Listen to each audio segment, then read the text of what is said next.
भारत के दुश्मनों के सपने होने वाले हैं और भी बुरे। अगर आपको अमेरिका के B-2 स्पिरिट स्टेल्थ बॉम्बर ने इम्प्रेस किया है तो तैयार हो जाइए एक और सरप्राइज के लिए, क्योंकि भारत को जल्द ही मिल सकता है एक ऐसा बॉम्बर जो ना सिर्फ B-2 बॉम्बर से तेज है बल्कि उससे कहीं ज्यादा डेडली है।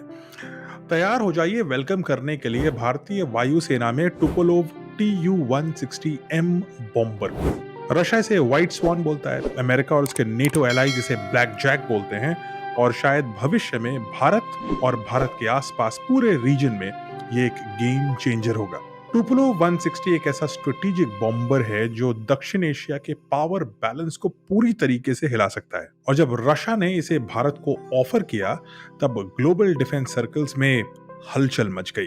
तो चलिए जानते हैं इस कहानी को गहराई में। टुपोलोव सीरीज ऑफ बॉम्बर्स को डिजाइन किया था रशिया के महान एयरक्राफ्ट डिजाइनर एंड्रिया टोपोलोव ने।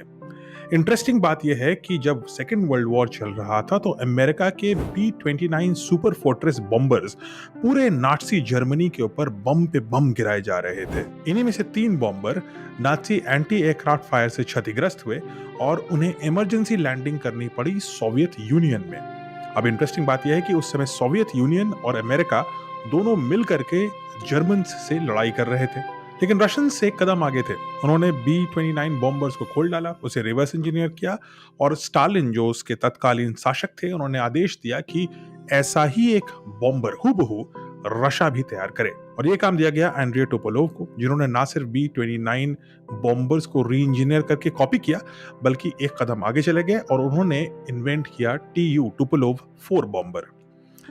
टुपोलोव सीरीज बॉम्बर्स पूरे कोल्ड वॉर में बढ़ते गए, चढ़ते गए, बेहतरीन बनते गए, और उसी का जो सबसे बेहतरीन वर्जन बना है 1980s के दशक में वो है TU-160।